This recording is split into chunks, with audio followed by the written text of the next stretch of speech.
That Molotov, a lot of the time, it's for Heaven, it's for main, it's for these key choke points that Cloud9 will be playing within, maybe even to force Sonic out here. Floppy, Sonic, both finding those opening picks. Already a couple of very solid early duels for the CT side. An opportunity arises for them to find something back, but Cloud9 slap them around, let them know who's boss, as it will be just another double kill claimed for the boys in blue. That leaves TeamOne with one man remaining, and he is quickly put to the grave. It is, in fact, a couple of P250, well, a single P250 in hand, along with that Deagle on Mulbs. And the MP9 is going to start to chew them up. Sonic doesn't even want to get too aggressive here. Want to rely safety in numbers, as Motum just mows the rest away. A very clean and easy third for Cloud9 on the board. Already shown that they're already on the ball. They're able to find these 1v1s across the board. In some areas, they're even getting aggressive, but hey, it seems to be working for them. They have one player allocated to ramp, and they catch the aggressive player, Cloud9. That's 1 and 2 kills in the bag.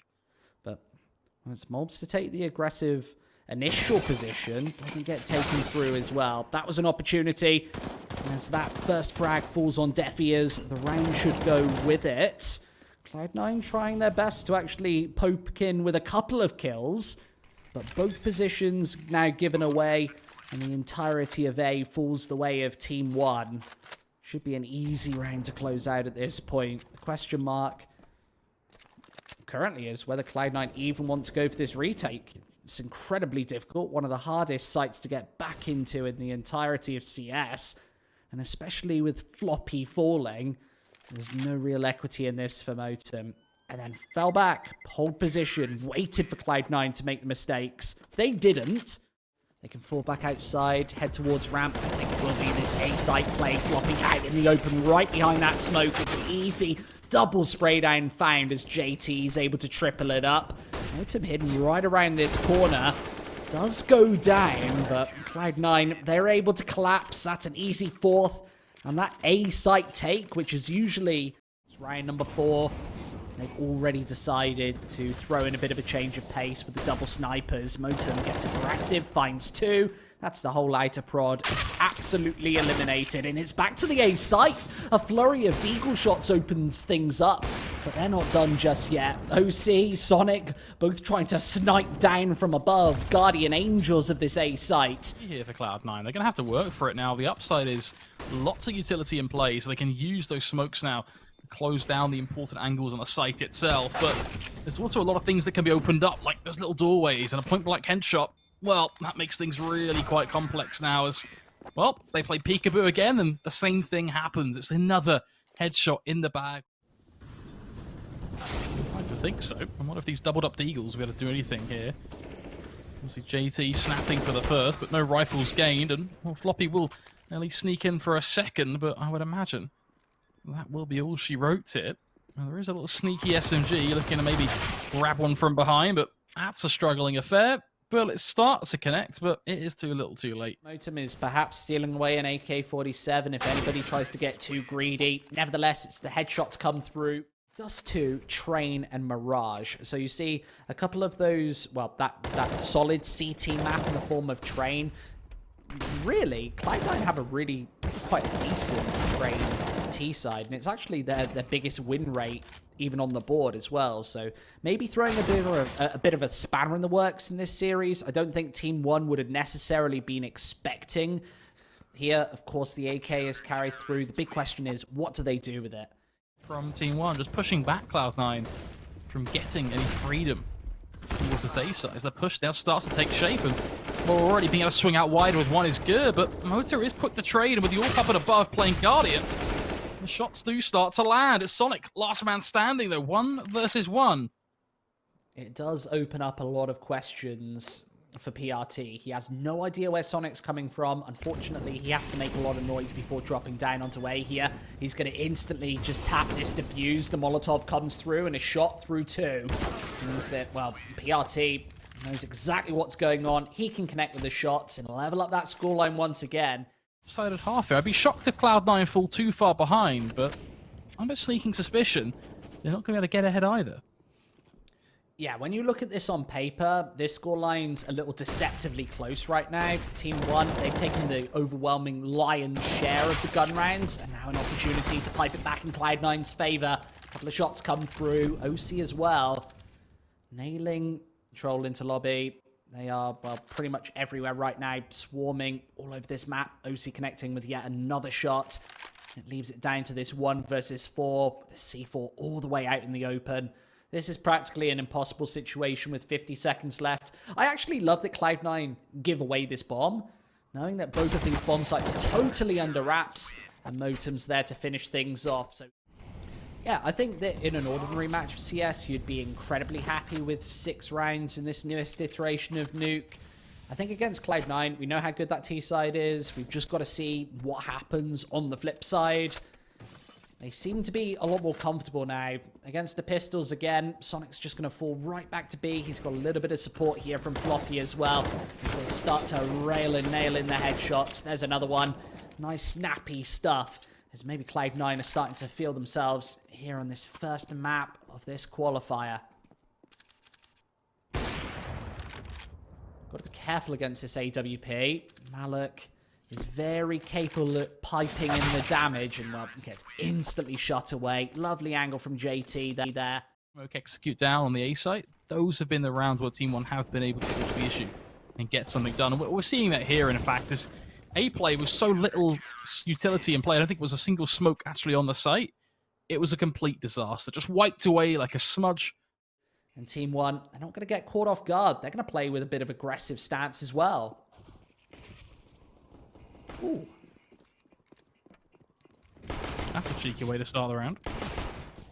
Ooh, a couple of taps from Sonic as well could start to cause a problem here, though, as things do slip back in favor for the T side. Maluk at it again, though. 1, 2, left, right, good night. It will be a pistol round for TeamOne. This is what I like to, and many other people as well, like to call a bonus here for TeamOne. No real initial investment into this gun round. This AK-47 instantly drops. It's more aggression from the Brazilians. Straight fragging power of these MP9s at up close and personal ranges. Completely overwhelming the Americans. That nade as well doesn't quite finish JT off, but he's cautioned backwards. He's got to make a 1 versus 3 happen, and there's absolutely no chance that maybe even a fast run and gun strategy towards the A bomb site. That's really one of their favorites here on Nuke. JT gets shut away. To be that close and personal. That's really messy. Now it all comes down to these M4s at close ranges. The pistols overwhelming to start. And all 3 of these TeamOne members coming from ramp. Sonic hits a parting headshot. That does some damage. And now a 3 versus 3. But the overwhelming HP advantage on the side of Cloud9.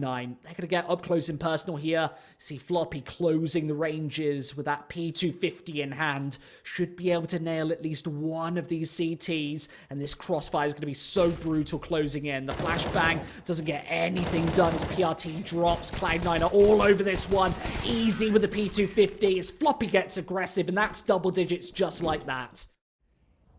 It actually does come down to what happens on the server. That's got to be tilting. A quick knife kill between the shoulder blades onto JT.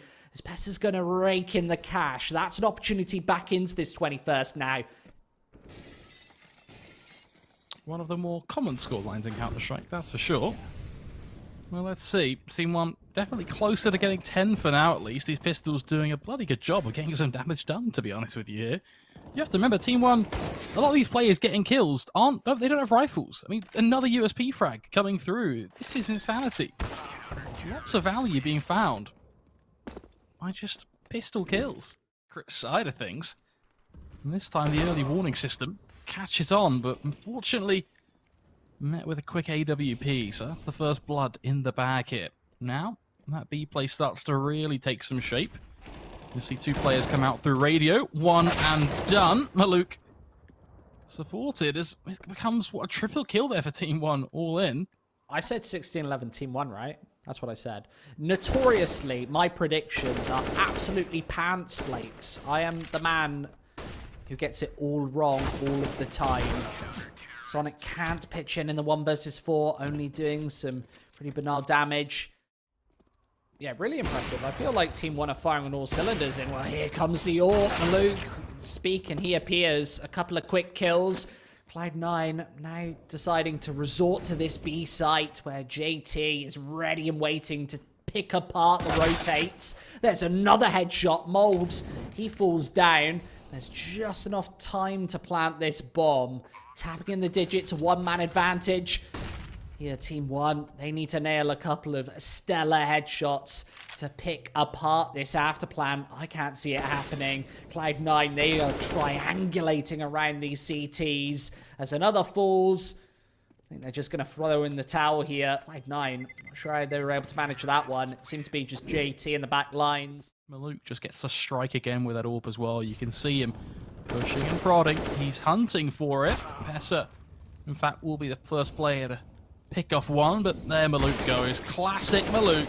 Lets it rip for a double kill, of course.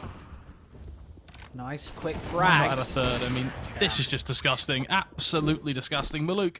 But TeamOne have been reading this like a book. They've been playing defensive positions. It's going right onto A.